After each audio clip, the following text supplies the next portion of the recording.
Hello everyone, as always I'm Vlad Sparastoria. And this pump action shotgun is the Hatsan Escort. Now this is a weapon that many of you have asked me about. So many people have written to me or commented under the videos specifically requesting this shotgun.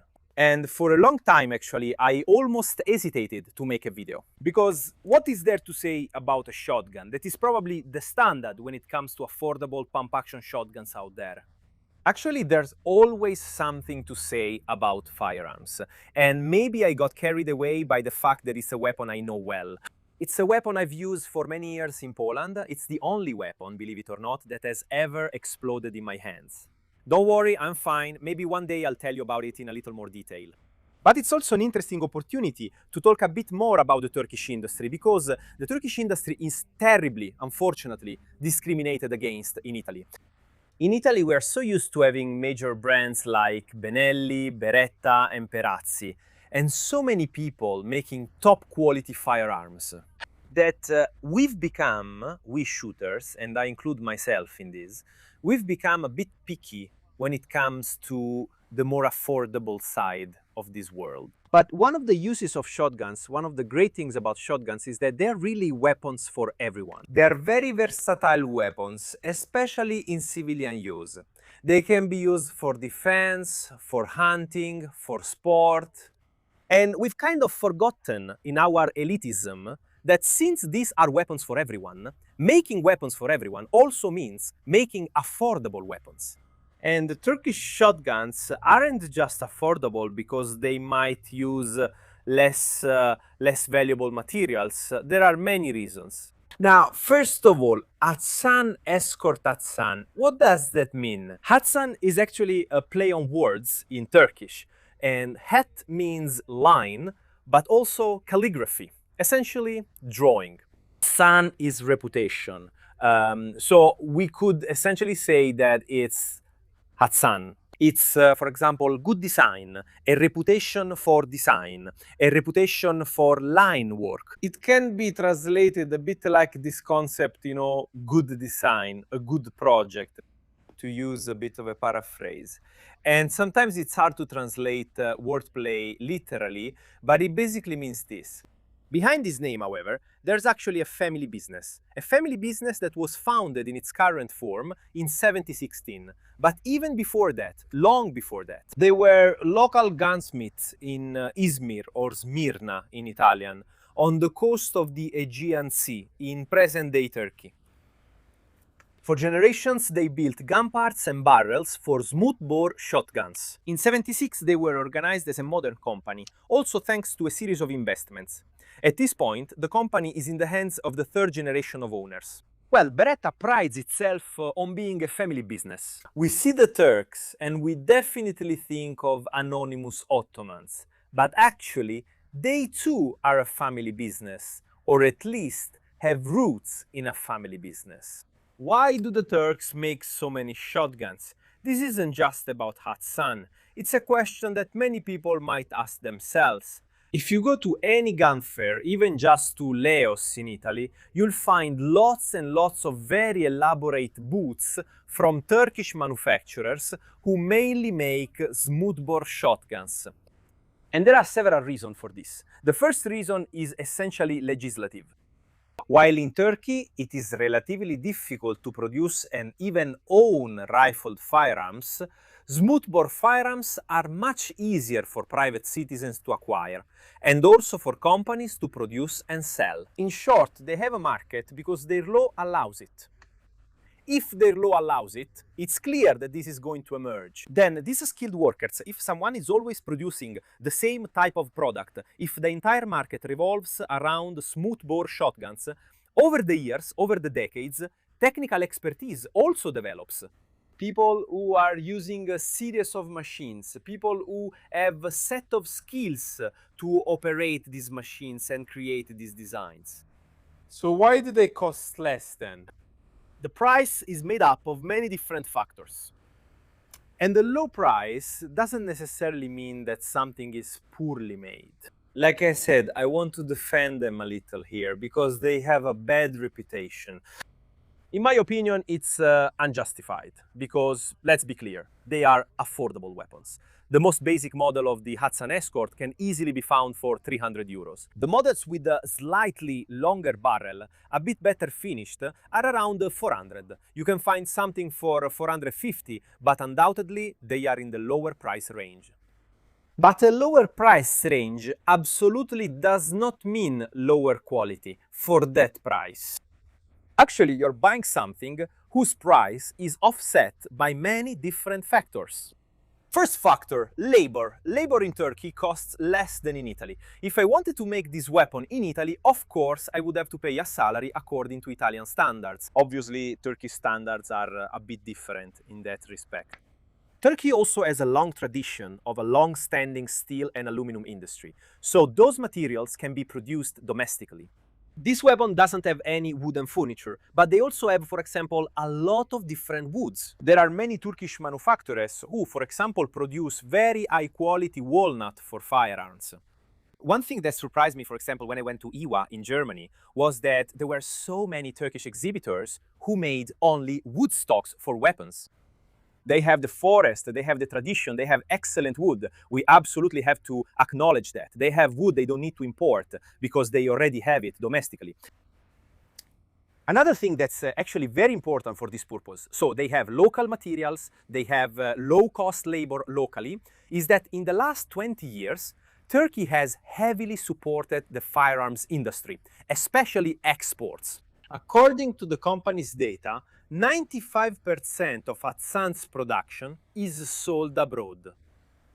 And Turkey really pushes exports, and the companies involved in this get a lot of incentives. They have tax breaks on VAT, for example, if they need to buy CNC machines for a production line. They basically don't pay VAT. There's a specific Turkish program to support these companies. These companies get reimbursements for marketing expenses. If you see all these Turkish stands, know that the Turkish government pays them 50%. A company has to come to Italy to attend EOS, to showcase these things. And promoting yourself costs money. The Turkish government reimburses them 50%, and that's not a small amount. And there are many other incentives related to production, VAT, and export. The Turkish government, for example, supports these companies for government contracts. For example, if you want to sell a batch of rifles to a government that doesn't exactly have a reputation for paying well, maybe a third world government with some economic difficulties. So the Turkish government, for example, acts as a guarantor so that if that government agency in some small remote village at the edge of the world can't pay you anymore because there's yet another coup, the Turkish government steps in and covers those costs for you. The support of the Turkish government is fundamental. It's the key to understanding why these rifles are so cheap. Because if you had to produce this rifle in Italy with the same materials and the same quality control, how much would it cost you? Probably twice as much. But if the Italian government covers my EVOA costs, pays for the trade shows so I can present my product for export, it supports me in many different ways. It helps me in every way. Do you understand how this cost can be amortized, how it can be reduced? For this reason, I think these weapons offer an excellent value for the price. Because you are basically paying for an item that, if it were built, not just in Italy, but in Europe, how much would it cost? 600-700 euros. It would cost a few hundred euros more because of the materials it has. Is it the best shotgun in the world if you pay 700 euros for it? No, certainly no one wants to say that these weapons are on the same level as Beretta or Benelli. But since you pay much less for it, for a so-called entry-level pump-action shotgun you buy as your first one and use for fun at the range, it's excellent. Absolutely, it's more than good enough. And if someone tells you about problems they've encountered, you have to remember this. No budget product will ever be perfect. But not because it's Turkish and cheap. No budget product will ever be perfect. Somewhere, the money you put into an object, whether it's a gun, a car, a table, a fan, anything, somewhere that money goes. It goes into materials, it goes into quality control and things like that. If you buy something cheap, you can't expect the performance of an expensive item. This is a cheap weapon, and that's what will happen. Maybe some of you watching this video have also had issues with one of these guns. I would say there's also another factor, which is that there are so many of these weapons in circulation that there are a lot of people saying, I've had problems. We should probably do a calculation, for example, on how many people actually, statistically speaking, have had problems. I don't know if I'm making myself clear. I sell 1,000, 10 people complain, okay, I have 1 out of 100 that's defective. What is actually the ratio of shotguns sold to defects found? I don't know, but it's something to wonder about, exactly. And I repeat, I'm saying this with a smile as someone who actually saw one explode in someone's hands. At that moment, it was more of a problem with the cartridge primer, an out-of-battery detonation. All the parts flew out of the firing mechanism. I wasn't hurt. And maybe the fact that I wasn't hurt actually shows that the receiver and the barrel of the weapon are solid, well-designed, and well-made. There are many ways to look at accidents or malfunctions with firearms. I definitely have a positive opinion. It's the weapon I would trust my life to. If I had to trust my life to this weapon, I don't know, maybe as a security guard. Maybe not. I mean, at that point, I would consider making an investment. But for going to have fun at the shooting range, this has a great price and great value for what you're buying. Let's do this. Let's move the camera, take a close look at how it's made, and then, since we're at the shooting range, we'll go try it out. You have to forgive me if you hear the sound of the fan in the microphone. I hope you can't hear it, but it's 38 degrees, guys. I'm human too, believe it or not. All right, let's start as always with the tour of our Hatsan Escort. How do we know this is an Escort model? First of all, because it's very clearly written on the left side, other information we have about the firearm. We find them here near the fore end. For example, we find information like the serial number, the year of production, and the fact that it was made in Turkey. The right side also displays the Escort name on the firearm. We also notice a dot sight. We'll talk about it a bit more in a moment. But first, what are the controls that we find on a shotgun like this? And I repeat, the Hatsan Escort are copies of the Remington 870. Essentially, for the vast majority of details, these things I'm telling you apply to all of these shotguns. I myself own a copy of the 870 and it's essentially identical. First of all, the trigger. We all know what the trigger is for. In case you didn't know this information, by pressing the trigger, you can release the internal mechanism. This way, the shot is fired. If we want to block this firing system, we have a cross-bolt safety that can be engaged. Here it is engaged. I hope you can see it. And disengaged, leaving this obvious red mark that warns us the weapon is ready to fire. Another feature this weapon has, and this is nice because there are a lot of web experts, I don't know, basically the web experts come here after playing Call of Duty to take our courses at the Legnano shooting range. How can you tell if someone is a web expert on pump action shotguns? Because they don't know what this thing is. This is something that has happened to me many times, both here and in Poland.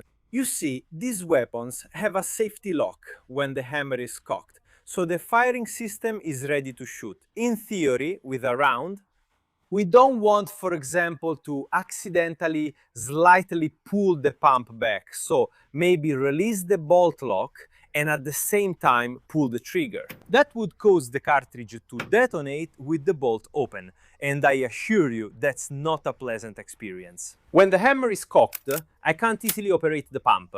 Just as you can see, I can load the weapon. Now the hammer is cocked, and if I pull the pump back, absolutely nothing happens because there's this lock that keeps the bolt closed to prevent any unwanted and undesired detonations. But how do I unlock the pump? If I wanted to unload the weapon, I have to press this button in, and this way I can work the pump to open the action. And this is something that many people who only know about weapons from the web or video games don't know, because it's not something that's normally, let's say, used by your favorite TV characters.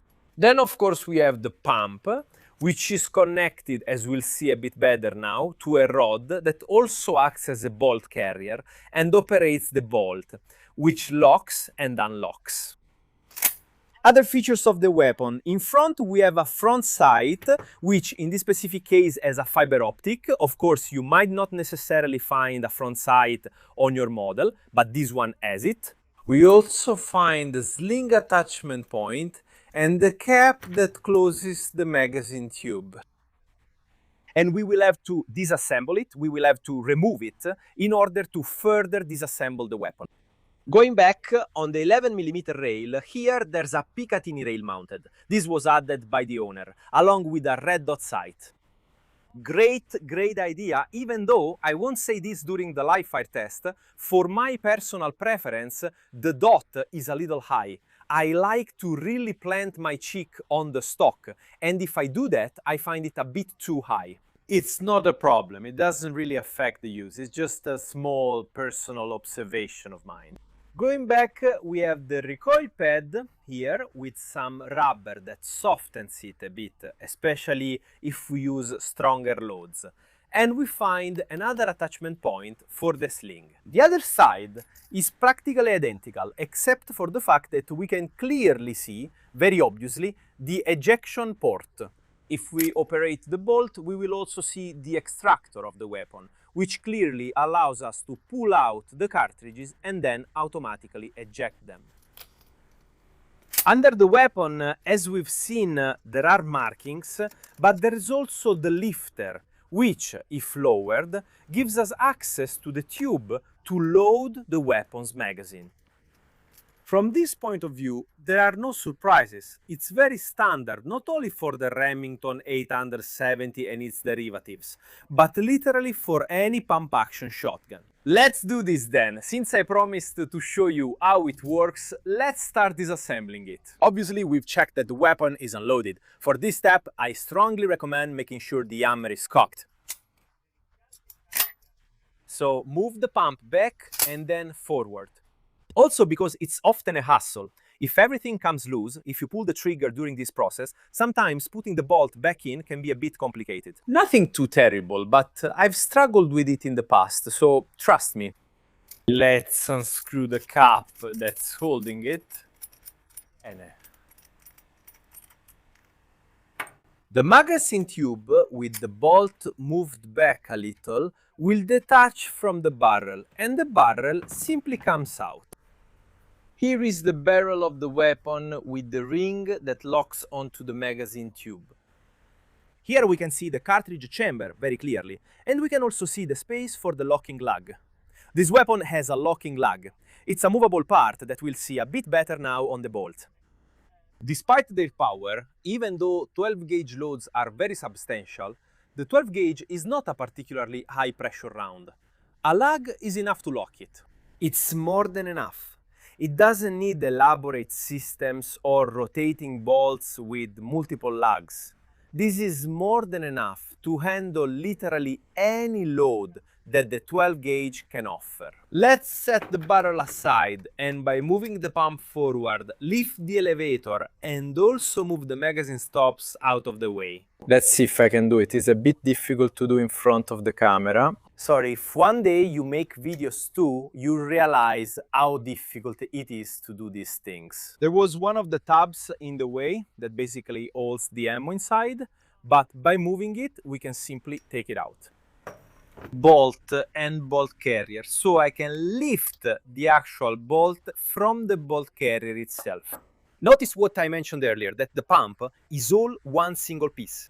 Plastic, then connected to what is physically the bolt carrier, a bolt carrier that has these slightly diagonal surfaces. These steps, these small movements, all they do is move this locking element up and down in the bolt. As you can see, in this position the bolt is closed, while if I move it forward, so I'm moving the pump backward relative to this, which stays still, and the locking block lowers, letting me unlock the weapon. When I move the pump forward again, I complete the cycle. Now I'm going to force it. Sorry, it's a bit hard to show you. Now I'm going to force it. The bolt moves the locking block vertically, completing the lockup. In fact, it locks onto this notch, here it is, that we have just seen. A very simple operating system, as we can see inside the bolt. Also, for example, the firing pin of the weapon, you can remove it if you want. I won't do it now, there's no need. You can take out this pin to remove the firing pin.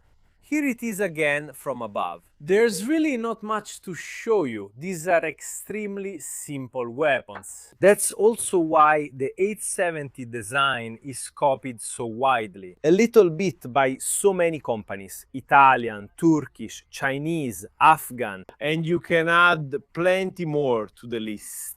Actually, what we have left, if we want to go further, but is not necessary, is the trigger mechanism.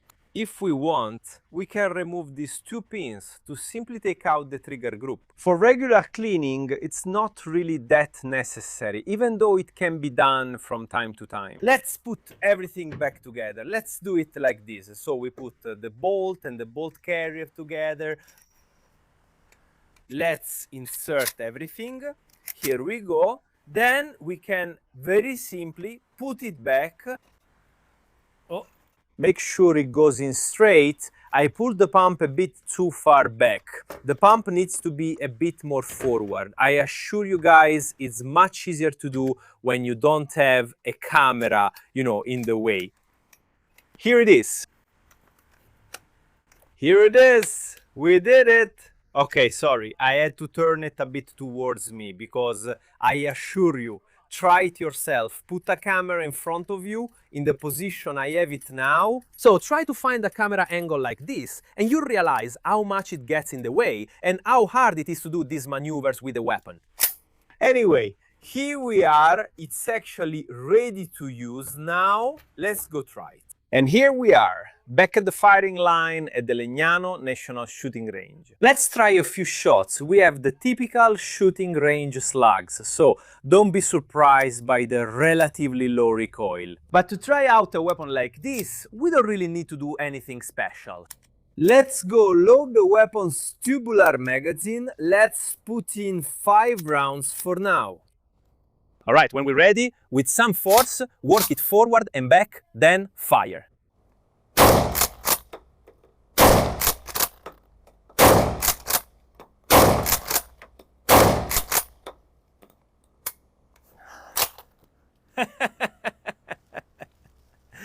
So it doesn't really have that much recoil now.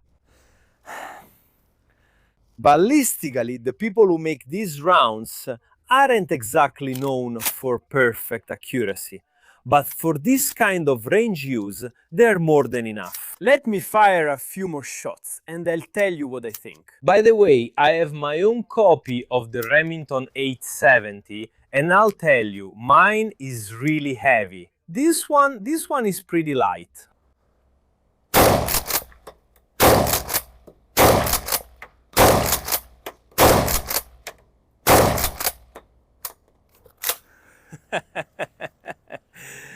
So what can I say? First impressions. It's a weapon that does what it's supposed to do. From a technical standpoint, the design follows a great model from Remington, so there's not much to say in that regard. What I like, at least compared to the others I've tried, is that it's quite light. Anyway, you can feel the alloy the receiver is made of. It's a weapon that generally feels very good in your hands. The pump, which I think is a positive note, is quite long. There are some shotguns where the forend is short, so it forces you to put your hand in certain positions.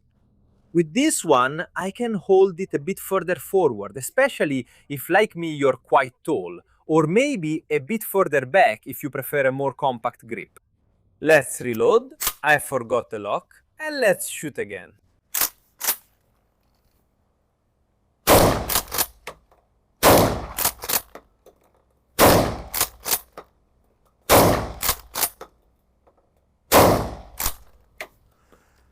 I don't know how often when you go shooting with smoothbore shotguns, you pay attention to the trigger, but this one also has a good trigger.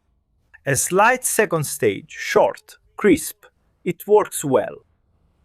It makes me think about something. We haven't talked about this before, but how many people who criticize these weapons actually shoot them a lot until they completely break? I mean, it's such a popular shotgun at this point that I get the impression the criticism it receives comes more from the sheer number of these shotguns out there. It's actually a statistical and tangible problem, and issues occur more often than average compared to other brands. You know what? For an entry level, from this point of view, it works like a charm. What more could you want? Let's fire a few more rounds.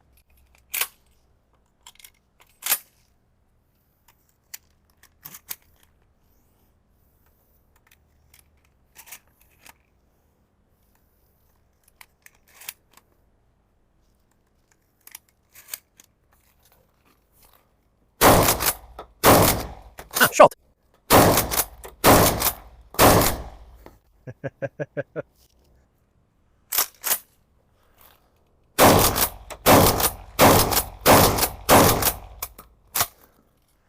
The Hatsan Escort is a great shotgun for what it needs to do. It's hard to find a weapon with a better quality to price ratio. Just to be clear, value for money means you're getting more than what you paid for. This is a weapon that costs 300 euros. Can you expect Beretta or Benelli levels when it comes to this type of weapon? No. But if those companies were to produce, under the same conditions and with the same materials, a weapon like this in Italy, it would cost twice as much. It would be exactly the same weapon, also because these are companies that don't have any magical properties. There are people, machinery, materials, and many other things that contribute to the price. And as we've seen, the Turks have had a bit of an advantage in this respect. It's a weapon that does what it's supposed to do exceptionally well, for the 300 euros you spent. Thank you all for watching this video. As always, remember that you make these videos possible. Just like today, the owner of the weapon who came here to the Legnano shooting range to let me try it out. And if you want to support my channel, you can simply consider subscribing, so maybe we can try out some of your weapons. If you want, and if you can, consider leaving a like and a comment. It helps me immensely as a content creator. That's all from me for today, and as always, I'll see you next time.